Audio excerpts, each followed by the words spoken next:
Hi everyone, this is Amanda Bloom from Crossover Media. Thanks for joining us for this Google Hangout. Cota Day, a day-long event dedicated to women's nonprofits, is happening on April 30th, and in honor of that event, we're excited to host this Google Hangout with Kavita Shah and Minna Aslama Horowitz. Kavita Shah is a singer, composer, and activist. She recently came out with her new album, Visions, and will also be performing at the Kota reception from 5 to 7 p.m. in New York City. Also joining us is Minna Aslama Horowitz. She's an assistant professor, researcher, educator, and consultant in global studies and innovation education, gender media, and policy. Thanks again for watching, and let's get started. Here's Minna.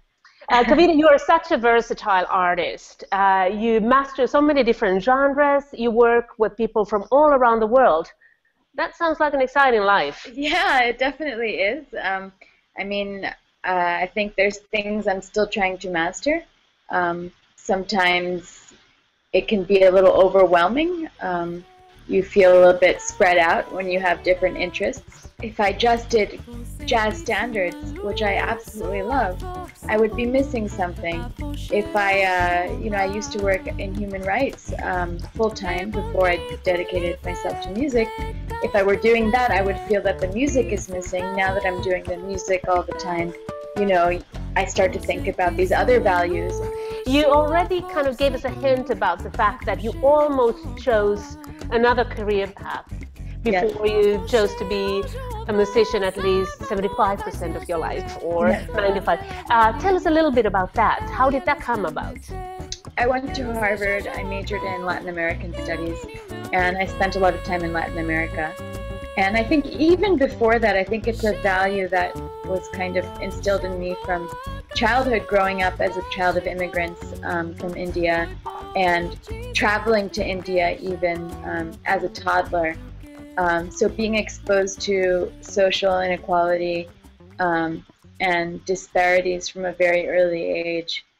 At the end of the month, on the 30th of April, you'll be performing for the Kota Alliance and the Kota Project. And the Kota Alliance is a incubator for women's NGOs, women's nonprofit organizations, to bring these organizations to collaborate together here in New York City.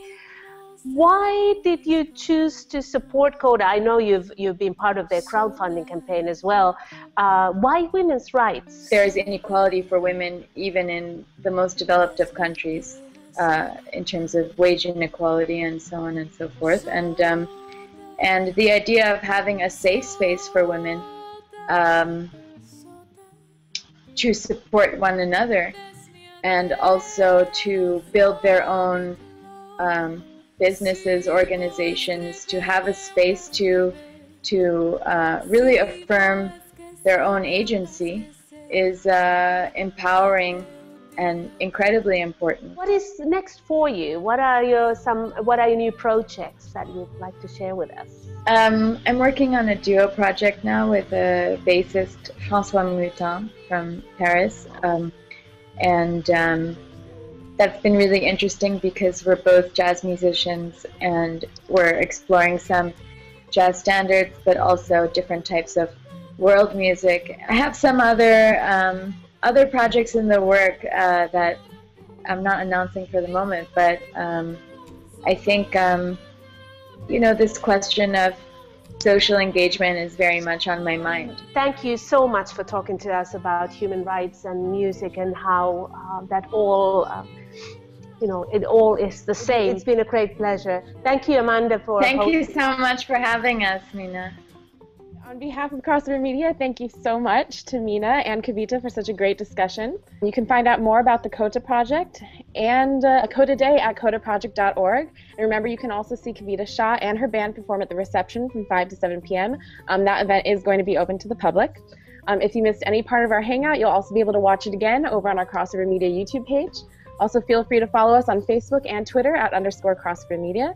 You can also find Kavita on Twitter at Kanta Kavita, C-A-N-T-A Kavita, and Minna at Aslama, A-S-L-A-M-A. See you next time.